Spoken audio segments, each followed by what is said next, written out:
Hello? Teniente De Leon, Ito nga, sino ito? Toralba. Teniente De Leon, you just don't know when to stop, do you? Akala mo sa lahat ng oras at pagkakataon, ikaw lagi ang mananaig. Well, not this time. Anong ibig mong sabihin? Alam ko kung ano ang sadya mo rito. Alam mo, Teniente, kung may mga kaibigan ka sa nakatataas, lalo na kami, we have much more resources to spend than you do. Tinatakot mo ba ako, Toralba? Alam kong marami kayong kabalbalan na gusto niyong itago. Kung ano man ang binabalak niyong gawin, lalabas at lalabas ang kulay ninyo. Ah, ganun, ha? Jesse!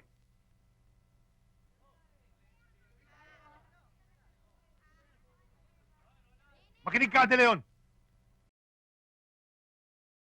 Benji, Ngayon, kung alam mo kung ano makabubuti sa kanya, Sabihin mo kay Colonel Bernardo na itigil na niya ang anumang investigasyon na inyong isasagawa tungkol sa amin.